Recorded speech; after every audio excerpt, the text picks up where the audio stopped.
Assalamualaikum warahmatullahi wabarakatuh. Selamat siang, salam sejahtera buat kita semua, dan semoga kita selalu dalam lindungan Allah Subhanahu wa Ta'ala.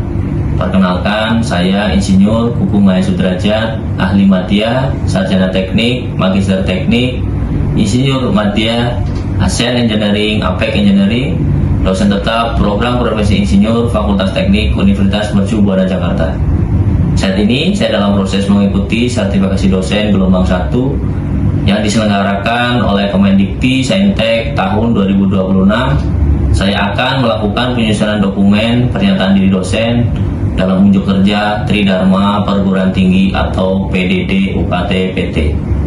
Pada kesempatan ini saya akan memaparkan salah satu mata kuliah yang saya ampu, yaitu K3L, Keselamatan, Kesehatan Bekerja dan Lingkungan. Saya mengajar mata kuliah K3L pada semester genap tahun 2005-2026. Mata kuliah K3L dengan bobot 2 SKS dengan sumber materi yang saya dapat dari pengalaman di proyek, literatur online, jurnal yang saya tulis, buku referensi yang saya tulis seperti bidang geoteknik, manajemen proyek konstruksi, manajemen resiko, dan K3L.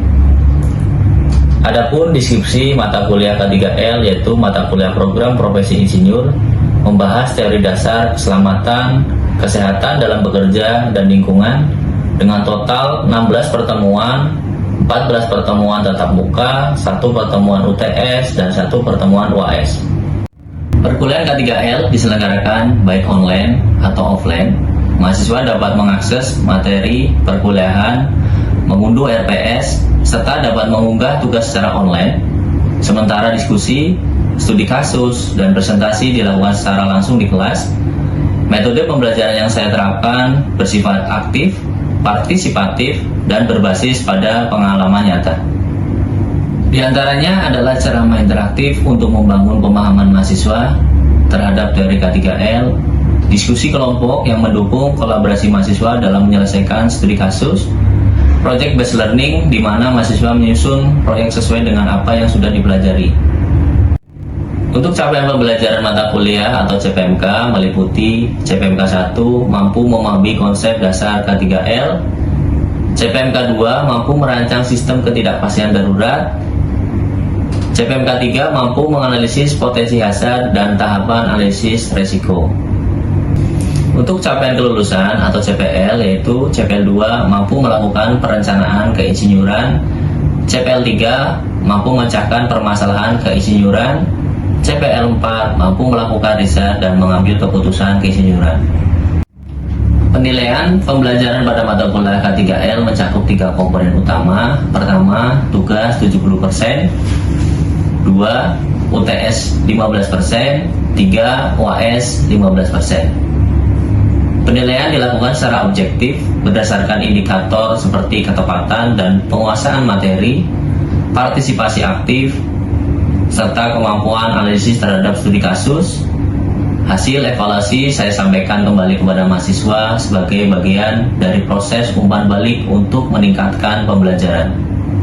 Dengan pendekatan ini, saya berkomitmen untuk menciptakan pembelajaran yang berpusat pada mahasiswa, sekaligus menyiapkan lulusan yang mampu berpikir kritis, adaptif terhadap perubahan, serta siap menghadapi persaingan dunia kerja yang dinamis. Baik, untuk tahapan berikutnya, mari kita saksikan tahapan pembelajaran mata kuliah K3L. Assalamualaikum warahmatullahi wabarakatuh. Selamat siang semuanya. Dalam keadaan sehat ya hari ini. Baik teman-teman, hari ini ya teman-teman baru ya di program insinyur ya. Hari ini pertemuan pertama kita di mata kuliah keselamatan, kesehatan dan keamanan kerja dan lingkungan ya. Saya akan membawakan di pertemuan ke-1 ini dengan judul pengantar keselamatan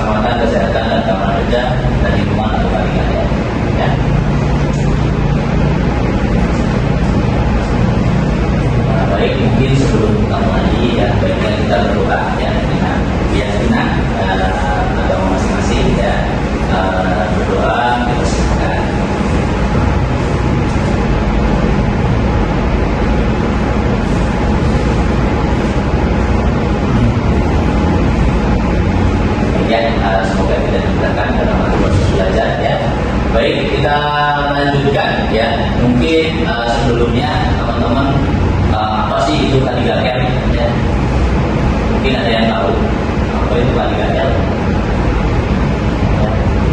Baru, silakan. Jangan malu-malu baru ya. Oke. Sepengetahuan saya, 3L itu adalah prosedur atau rangkaian yang harus kita lakukan sebelum memulai pekerjaan supaya potensi untuk mengalami kecelakaan kerja itu bisa diminimalisir. Oke, baik ya. Mungkin sudah familiar dengan teman-teman ya. Jadi meminimalisir dari keselamatan atau meminimalisir dari kecelakaan ya, yang ada di lapangan. Jadi, bisa kita lihat gambar ya di sini penggunaan APD, mematuhi SOP dan waspada bahaya. Terus termasuk jaga kebersihan ya. Jangan sampai kita jangan karena tidak jaga kebersihan sehingga dapat mencelakakan kita ya, karena potensi kebakaran dan lain-lain yang itu bisa terjadi. Baik, sebelum kita masuk lebih jauh ya teman-teman ya, kita akan membahas berkaitan dengan capaian pembelajaran mata kuliah ya. Dari di pertemuan pertama ini adalah CPNK 1 yaitu mahasiswa mampu memahami konsep dasar K3L ya. Jadi intinya teman-teman di sini prinsip-prinsip manajemen K3L termasuk regulasi ya, peran dan tanggung jawab serta integrasi dari K3L dalam lingkungan kerja itu teman-teman mampu memahami ya. Dengan capaian CPL teman-teman atau lulusan teman-teman ya kan, capaian lulusan teman-teman CPL 2 yaitu adalah komponen utama ya dalam capaian lulusan ini yang mampu melakukan perencanaan manajemen dengan memanfaatkan sumber daya dan melakukan evaluasi keizinan serta komprehensif dengan memanfaatkan ilmu pengetahuan dan teknologi ya. Semoga dari CPNK 1 dan CPNK 2 ini pembelajaran ini dapat tercapai ya gitu. Baik, selanjutnya kita langsung saja ke materi ya. Berkaitan dengan konsep dasar K3L, regulasi serta peran dan tanggung jawab berbagai pihak ya. Di sini pertama kita akan bahas berkaitan dengan konsep dasar K3L ya. Baik, pertama adalah keselamatan kerja atau safety ya. Jadi bagaimana kita mencegah kecelakaan ya, dengan meminimalisasi risiko dan lain-lain ya. Terus kedua adalah kesehatan kerja ya, bagaimana kita mencegah penyakit dan sebagainya ya begitu. Terutama ya lingkungan ya, berkaitan dengan K3L dan lingkungan, jangan sampai setelah konstruksi itu kita adalah merusak dari lingkungan jadi begitu. Baik, untuk siklus ya manajemen K3L ya, berkaitan dengan pertama mungkin kalau siklus dimanapun siklus pasti pertama adalah perencanaan ya, lainnya itu bagaimana ya, terus habis perencanaan pelaksanaannya bagaimana ya Mas Mbak ya, terus bagaimana evaluasi atau chapternya bagaimana ya, terus tindakannya bagaimana. Jadi siklus ini dari plan, pelaksanaan, supervisi atau pengawasan, terus pelaksanaan tindakannya itu adalah satu rangkaian yang teman-teman harus dilaksanakan jadi secara step by step. Jadi K3L adalah dan tujuannya untuk berkelanjutan. Nah, peran tanggung jawab dari berbagai pihak ya. Kita ketahui ya, kalau tidak di project ya pada owner ya, mungkin teman-teman ada yang sudah praktek keizinan ya, sudah mulai terjun ke lapangan ya. Mungkin ada di sini juga jadi owner adalah pemilik proyek ya. Peran utama itu di sini adalah mempunyai peran utama bagaimana mengendalikan K3L ya. Karena kebijakan di sini pemilik proyek ini atau owner ini adalah sangat vital karena yang pertama atau yang punya pengaruh utama di sini ya. Nah, di sini juga tidak kalah pentingnya adalah dari perencana atau konsultan atau engineer ya. Gitu. Jadi perencana itu kalau kita bilang ya, sering kita jumpai di lapangan, mungkin teman-teman sekarang laku konsultan mungkin dihadapkan dengan cepatnya pengambilan perencanaan ya. Jadi kemungkinan ya kalau pelaksanaan proyek tidak maksimal untuk perencanaan ya. Tapi bagaimana kita sebagai engineer dengan waktu yang singkat ya, namun teman-teman bisa manfaatkan ya waktu itu sehingga untuk K3L itu bisa diperhatikan. Nah, terus berkaitan dengan kontraktor ya, di sini apalagi kontraktor atau pelaksana ya, bagaimana tanggung jawab utama, peran utamanya kontraktor itu adalah pas pelaksanaan pekerjaan ya. Jangan sampai ya kan mungkin pengambilan air ya, pengambilan tanah itu melakukan dari pencemaran lingkungan ya, gitu. Nah, tenaga kerja juga kita sebagai misal kita sebagai tenaga kerja ya, kita memposisikan diri mempunyai tanggung jawab untuk mempelajari dari K3L. Nah, selanjutnya adalah pengawas ya. Pengawas di sini inspektor atau K3. Dari sini biasanya setiap proyek memang ada berkaitan dengan ataukah yang ditugaskan untuk inspektor atau pengawas K3 di lapangan ya. Nah, yang selanjutnya adalah masyarakat. Nah, masyarakat di sekitar kita juga kita wajib ya edukasi bagaimana pentingnya K3L ya kan dalam proses konstruksi ataukah tanggung jawab masyarakat waktu pelaksanaan konstruksi. Jadi, nah, ini yang selanjutnya adalah regulasi, ada Undang-Undang Nomor 1 Tahun 1970 tentang keselamatan kerja ya. Jadi ini adalah regulasi atau aturan-aturan yang ada dari Kementerian PUPR, ISO dan lain-lain ya, seperti itu. Nah, jadi yang selanjutnya yang kelima adalah manfaat penerapan dari K3L ya, jadi itu. Nah, dari melindungi manusia ya, terutama ya kan, yang kita ada mengurangi biaya ya, dan menjaga lingkungan ya kan, karena proyek-proyek itu kalau kita memanfaatkan penerapan K3L ya kan, pasti kita menjaga dari lingkungan ya, gitu.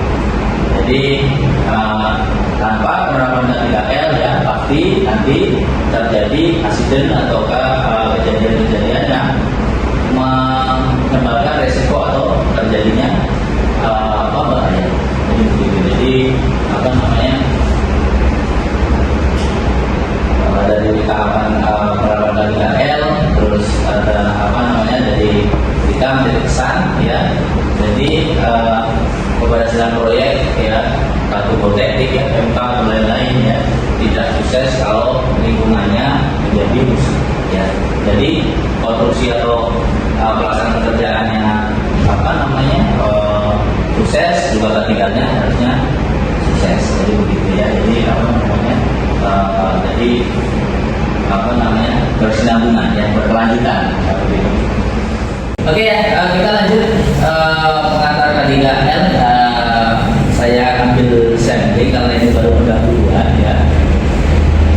Mungkin sedikit berkaitan dengan K3L di bagian geoteknik ya. Bagaimana pentingnya K3L di proyek-proyek konstruksi ya, terutama di bidang geoteknik ya. Pekerjaan geoteknik memiliki resiko yang tinggi. Mungkin saya sering sampaikan di kuliah-kuliah sebelumnya bahwa pekerjaan geoteknik adalah pekerjaan tipikal yang ada di bawah ataukah pekerjaan awal-awal konstruksi. Jadi potensi resiko dari geoteknik itu jika diabaikan itu sangat fatal ya, masih ada begitu. Jadi ini adalah siklus ya, siklus dari proyek geoteknik ya. Pertama mungkin penjelajhan tanah ya. Bagaimana penjelajhan tanah teman-teman sudah mengetahui, apalagi teman-teman praktisi ya, seorang insinyur ya di lapangan, bahwa jika ini terlewatkan ya, jika ini tidak dilaksanakan ya, potensi resiko yang dialami dari proyek-proyek yang dilaksanakan sangat tinggi dan akan istilahnya ya itu merusak lingkungan dan lain-lain ya, begitu. Dari pendidikan tanah ini ya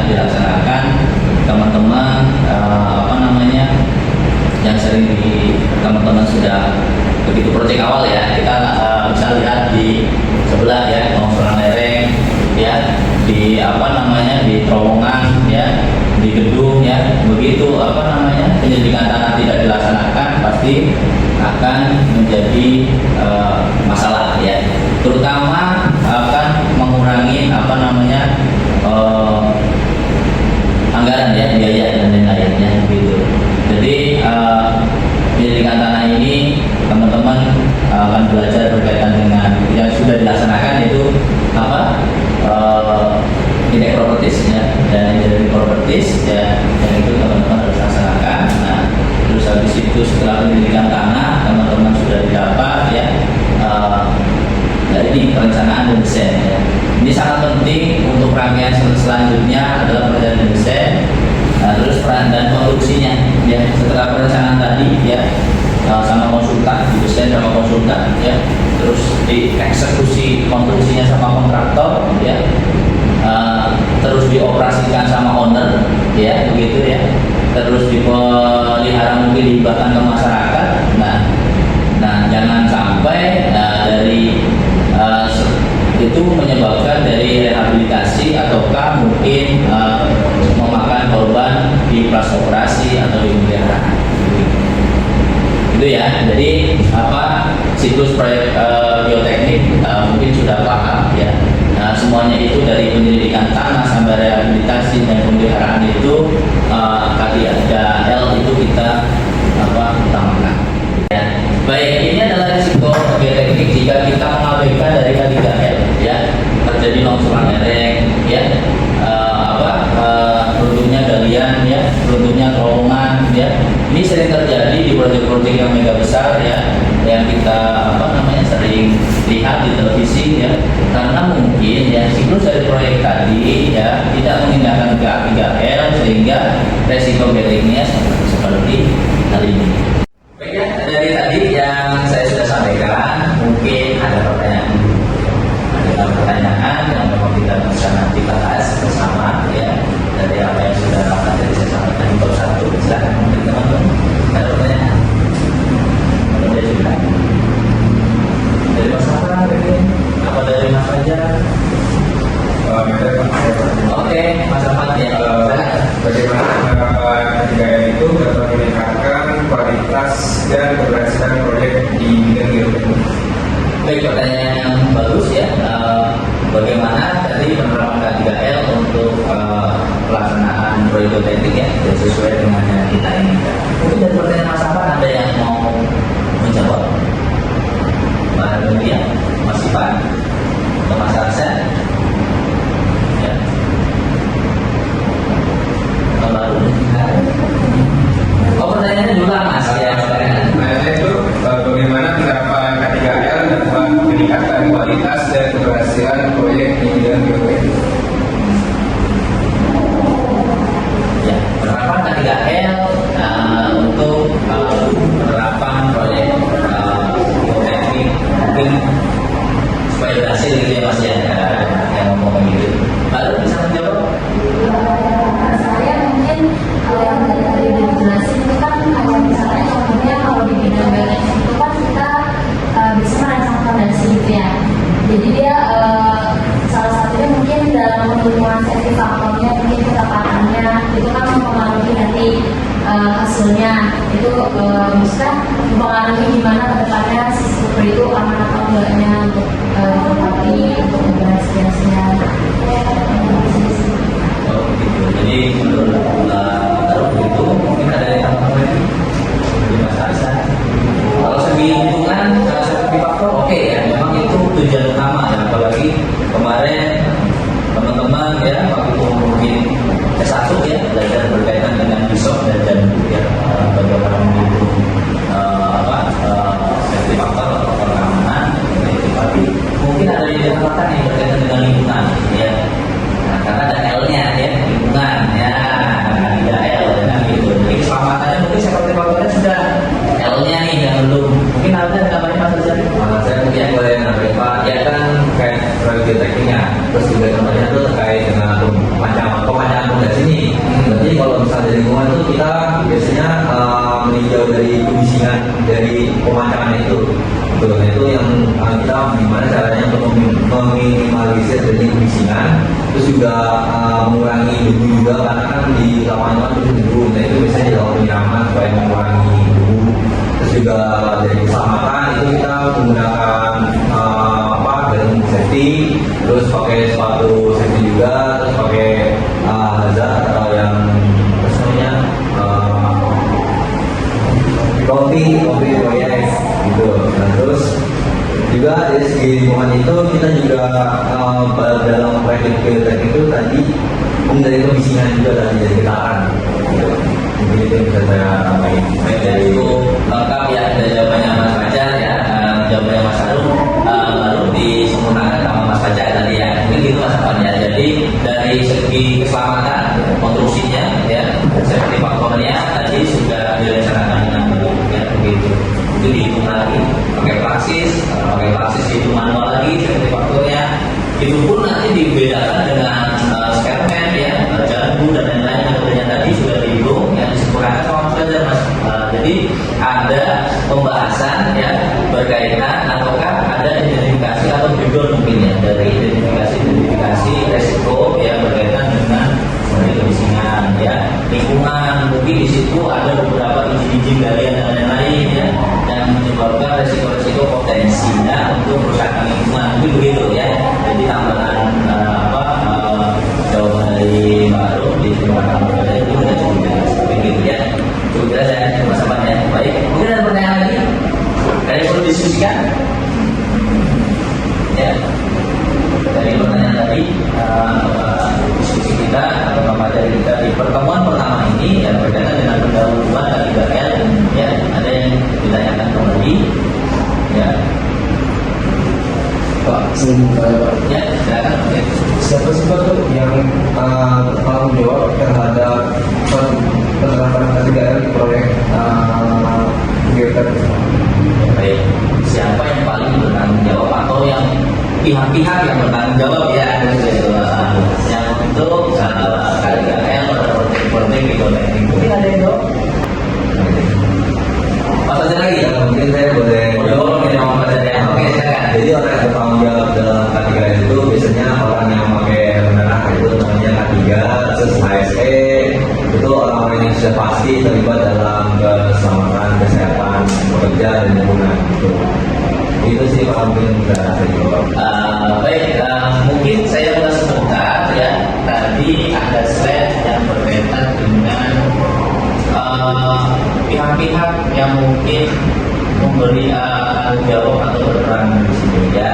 Jadi owner ya, memilih proyek ya, terus bagian perencana ya, konsultan juga ya, dia juga mempunyai kewajiban bertanggung jawab ya. Tadi perencanaan tadi ya begitu. Nah, terus ada kontraktor pelaksananya ya. Jadi ada tenaga kerja yang kerja di situ, yang mungkin mandor, mungkin tukang dan lain-lain. Nah, dari sini ada disampaikan saja ada inspektor K3 atau HSE-nya di situ. Nah, sekarang itu wajib harus ada HSE. Bahkan di proyek-proyek sekarang itu teman-teman kemarin kita sharing ya di proyek-proyek sekarang itu HSE tidak hanya di kontraktor saja, tapi di konsultan juga ada pengalaman sendiri. Di ownernya pun ada juga.